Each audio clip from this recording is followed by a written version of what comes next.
Hello student, I am Ankita Sahu, your teacher.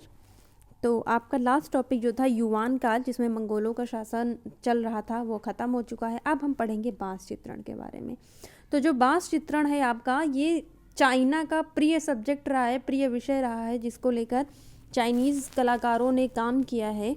और क्यों किया है, कौन से कलाकार रहे हैं इसके फेमस, वो मैं आपको इस वीडियो में बताऊँगी।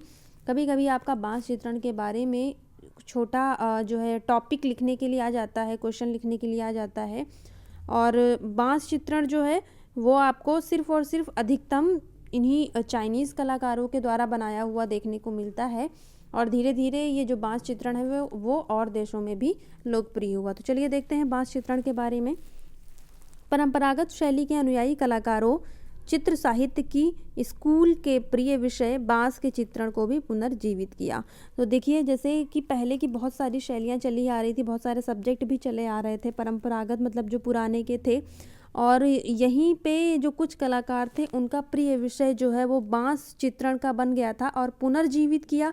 तो मतलब जब मंगोल शासक आए तो आपको बताया था कि जितने भी चित्रकार थे वो दरबारों से दूर रहने लग गए थे, दरबारी चित्रकार जो भी थे, श्रेष्ठ चित्रकार। तो इसीलिए जो सारे सब्जेक्ट थे उस टाइम पे, जिन विषय को लेके चाइना के कलाकार काम करते थे, वो सारी चीज़ें ख़त्म हो रही थी। लेकिन एक बार फिर से जो कलाकार थे उन्होंने अपने विषय को फिर से पुनर्जीवित किया और बांस का चित्रण शुरू किया इन्होंने। बांस का वृक्ष तेज आंधी तूफान के वेग में झुक जाता है पर टूटता नहीं, अतः बाहरी आक्रमणों के समय यह चीनी जनता की सहन शक्ति का राष्ट्रीय प्रतीक बन गया। तब जब आंधी तूफान आता है तो बांस का वृक्ष कैसा होता है, बिल्कुल सीधा होता है। आपने कभी देखा होगा तो कितनी भी तूफान आ जाए लेकिन वो बीच से कभी नहीं टूटता, वो झुक जाता है लेकिन कभी भी जो उसकी डालें होती हैं वो कभी भी बीच से नहीं टूटता है।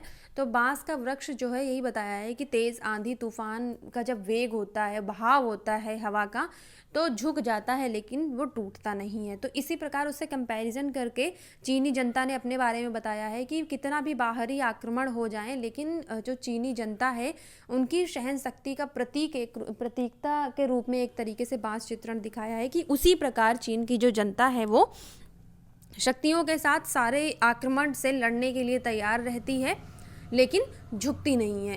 मंगोलों के निर्दयी शासन में यह और भी लोकप्रिय हुआ। बांस विनम्र किंतु शक्तिमान सज्जन का प्रतीक बन गया, जो विपरीत परिस्थितियों में विचलित नहीं होता, न अपनी ईमानदारी को ही छोड़ता है, परिस्थितियों से चाहे कितना भी झुकने को विवश करे। तो देखिए, आपको पहले जब युवान काल पढ़ाया था तो युवान में सब पूरा जो है वो मंगोलों का शासन था। तो मंगोल क्या थे, बहुत निर्दयी थे। तो यहाँ पे जब ये चीज़ें चल रही थी तो उस समय पर बांस चित्रण अधिक लोकप्रिय हुआ। क्यों? क्योंकि अभी बताया कि ये इनके शक्तियों का, सहन शक्तियों का प्रतीक था। तो इसीलिए बांस चित्रण उस टाइम पे और किया गया था बहुत भारी मात्रा में, और शक्तिमान सज्जन का प्रतीक बन गया था कि जो चीनी शक्ति के लोग थे, चीनी शक्तिशाली लोग थे, उनके बारे में उसको प्रतीकात्मक रूप में बांस को दिखाया गया है कि कितनी भी विपरीत स्थितियां आ जाएं, कितनी भी खराब स्थितियां आ जाएं, लेकिन उसमें भी क्या होगा, जो चीनी लोग हैं वो विचलित नहीं होंगे और ईमानदारी से अपना काम करेंगे, परिस्थितियों के सामने नहीं झुकेंगे, ना ही उनको झुकने पर कोई विवश कर सकेगा। इसीलिए उन्होंने बांस का चित्रण किया है। बांस के तने का कठोर चिकना धरातल तथा तलवार जैसी नुकीली और वायु में सरसराती पत्तियां चित्रकार की तूलिका के लिए पूर्ण विषय हैं। तो देखा होगा आप लोगों ने कि जो बांस का तना होता है वो बिल्कुल चिकना होता है और बहुत हार्ड होता है। तो और इसकी जो पत्तियां होती हैं वो आगे की तरफ नुकीली शेप की होती हैं। तो इसीलिए बांस का जो तना होता है वो चिकना होता है, धरातल उसका, और तलवार जैसी नुकीली पत्तियां, वो वायु में सरसराती पत्तियां चित्रकार की तूलिका के लिए पूर्ण विषय बन गई। तो पूरी तरीके से ये बांस का चित्रण उस टाइम पे कर रहे थे यहाँ के चित्रकार। इससे भी अधिक स्याही द्वारा बांस का एक रंगा सुलिपि जैसी कठिन कला के बहुत निकट है, क्योंकि बांस की गांठें और प्रत्येक पत्ती स्पष्ट अंकित करनी होती है। इन्हें हम प्राकृतिक दृश्य की भांति कोहरे से नहीं छिपा सकते हैं। तो बांस चित्रण करते थे तो इसका मतलब ये नहीं कि बांस बहुत ही आसान है बनाना इसलिए वो बांस को बनाते थे। बांस बल्कि सुलिपि जैसी कठिन है। जैसी इनकी आप लिपि देखते हो, जैसी आप इनकी स्क्रिप्ट देखते हो, वैसा ही बांस चित्रण को करना भी कठिन है। करते तो ये एक रंग से थे चित्रण, जैसे कि स्याही से, लेकिन इसकी जो गांठें होती हैं बाँस की और पत्तियाँ होती हैं, उनको भी जो है बनाना बड़ा मुश्किल का काम है।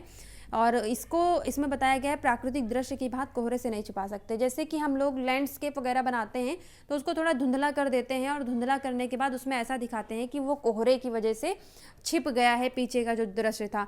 बल्कि जब बाँस का पेड़ बनाते हैं तो उसकी एक एक पत्तियाँ, एक एक गांठें, सब कुछ उसको डिटेलिंग के साथ बनाया जाता है ताकि वो बाँस का वृक्ष लगे।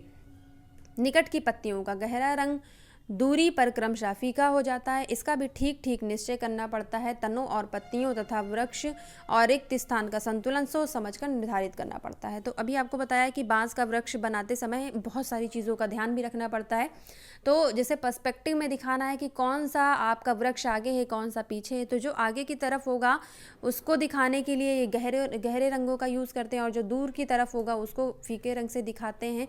और उनके बीच की जो स्पेसिंग होगी, जो उनकी पत्तियाँ होंगी, उनको कैसे बैलेंस करना है, ये सब सोच समझकर चित्रकार जो है वो बांस का चित्रण करता है। यह सब जानने के बाद ही चित्रकार को यह जानना भी आवश्यक है कि बांस का वृक्ष कैसे उगता है, जिससे कि वह अपने चित्र में उसकी गति का भी आभास दे सके। तो बांस का जो वृक्ष होता है वो बहुत ही शीघ्रता से बढ़ता है। तो इसमें बताया गया है कि अगर आप कोई भी चीज़ ड्रॉ करते हो, कोई भी चीज़ कलर करते हो, बनाते हो, चित्रकारी करते हो, तो उसके बारे में पहले उसका स्वभाव जानना चाहिए, उसके बाद उसका चित्रण करना चाहिए। तो यही कह रहे हैं कि चित्रकार को जो है बनाने से पहले, वृक्ष बनाने से पहले उसके बारे में जान लेना चाहिए कि वो कैसे उगता है। बांस चित्रण का फैशन आरंभ में 6 राजवंश के समय अधिक चला था। उस समय पहले तनों तथा पत्तियों का रेखांकन किया जाता था, फिर प्रत्येक भाग में रंग भरा जाता था। तो पहले क्या करते थे, पहले उसको ड्रॉ कर लेते थे पेंसिल से, उसके बाद 6 राजवंश के समय की बात है, और उसके बाद उसके अंदर कलर फिल कर देते थे। और ये एक तरह से ट्रेंडिंग में आ गया था, फैशन में आ गया था बांस चित्रण। यह पद्धति अकादमिक चित्रकारों द्वारा चलाई गई थी। हालांकि कुछ स्वतंत्र तथा शौकिया कलाकार भी यदा कदा इसका प्रयोग कर लेते थे। तो सारी जगह पे जहाँ पे चित्रकारी सिखाई जा रही थी वहाँ पे बांस चित्रण सिखाना प्रारंभ कर दिया था एकेडमियों में, और कुछ जो स्वतंत्र कलाकार थे वो भी शौक में इसको कभी कभी इसका चित्रण कर लेते थे। थांग युग में इसका प्रचलन कम हो गया, किंतु उत्तरी सुंग में बहुत लोकप्रिय हो गया। तो थांग युग आपका सुंग के पहले था, तो थांग युग में कम हो गया था, लेकिन सु युग में बहुत लोकप्रिय हो गया था। युआन युग के अनेक साहित्य चित्रकार स्याही से बांस के चित्रण में दक्ष थे, जैसे ली खान, वू चे, नित्सान। तो जब मंगोल शासक थे यहाँ पे युआन काल में, तो जो दरबारी चित्रकार थे वो तो दूर रहते थे, लेकिन अपना काम कर रहे थे वो लोग। तो जो अपना काम कर रहे थे वो बांस चित्रण में दक्ष थे, जिसमें से कुछ कलाकारों का यहाँ पे नाम दिया गया है, जैसे ली खान, वू चेन और आपका नित्सान। तो इनमें से मैं आपको सिर्फ नित्सान के बारे में बताऊंगी, क्योंकि नित्सान ही यहाँ का सर्वश्रेष्ठ चित्रकार है बांस चित्रों का। बाकी भी हैं, लेकिन सबसे सर्वश्रेष्ठ इसमें से नित्सान है। तो चलिए देखते हैं नित्सान कलाकार के बारे में। नित्सान को समस्त युवान चित्रकारों में सर्वाधिक प्रतिभाशाली माना जाता है। उसका जन्म क्यांगसू प्रांत के वूजी नामक स्थान पर एक संपन्न व्यापारी घर में हुआ था। तो अभी आपको बताया कि नित्सान जो है वो एक प्रतिभाशाली, एक सर्वश्रेष्ठ कलाकार था बांस चित्रण का, और इसका जन्म जो है वो क्यांगसू प्रांत के बारे में आप पहले भी पढ़ चुके हो, काफ़ी सारे इसमें सांगकालीन अवशेष भी मिले हुए हैं। तो क्यांगसू प्रांत के वूजी नामक स्थान पर हुआ था। किसके घर में हुआ था? एक संपन्न व्यापारी, बिजनेसमैन के घर में हुआ था। उसका जन्म मंगोल द्वारा चीन पर अधिकार कर लेने के लगभग 25 वर्ष पश्चात और मृत्यु चीन के मिंग शासकों द्वारा पुनः देश को स्वतंत्र करने के 6 वर्ष उपरांत हुई थी। तो इसका जन्म कब हुआ था? जब मंगोल शासक जो थे उन्होंने यहाँ पे अधिकार कर लिया था, उसके भी 25 वर्ष बाद हुई थी। और मृत्यु कब हुई थी? मिंग शासन द्वारा जब ये स्वतंत्र हो गया था चीन, उसके भी 6 वर्ष बाद हुई थी। तो आपको मिंग अभी पढ़ने को मिला था, और मंगोल आप युवान में पढ़ ही चुके हो, युवान काल में। उसने विदेशी दरबार की सेवा नहीं की और कोई राजकीय पद भी ग्रहण नहीं किया। तो जब तक यहाँ पे मंगोलों का शासन काल था, तब तक इसने कोई भी पद यहाँ पे ग्रहण नहीं किया नित्सान ने। होश संभालने के बाद से ही उसने अपना समय कविता और सुलिपि लेखन में लगाया। उसकी कला में परंपरागत महानता और बहुत शांत होकर कार्य किया है। तो अभी आपको बताया कि एक प्रतिभाशाली कलाकार था। तो ये जो है वो कविता लिखता था, और कविताओं के साथ साथ सुलिपि पर ज़्यादा ध्यान देता था।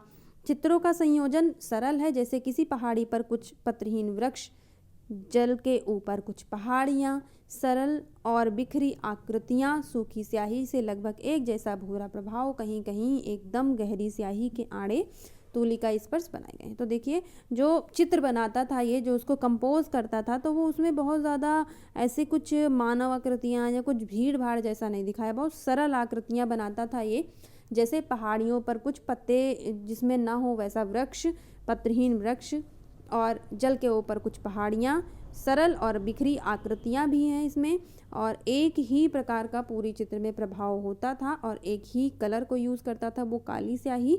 और आड़े तूली का स्पर्श मतलब जो ब्रश का उसने टेक्निक प्रयोग की है, उसमें कहीं कहीं पे इसके जो चित्र दिखते हैं वो आड़े तिरछे बनाए गए हैं। कहा जाता है कि वह स्याही का इस प्रकार प्रयोग करता था मानो स्वर्ण के समान मूल्यवान हो।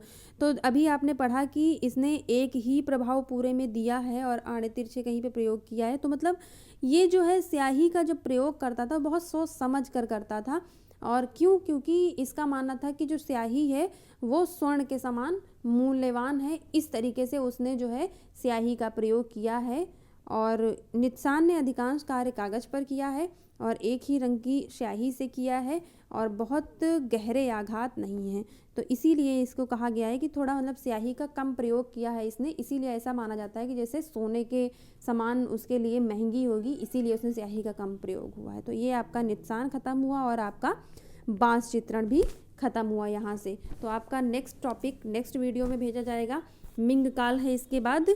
तो इस वीडियो से रिलेटेड अगर आपको कुछ नहीं समझ में आया हो तो मुझसे जूम मीटिंग पर डिस्कस करें। धन्यवाद।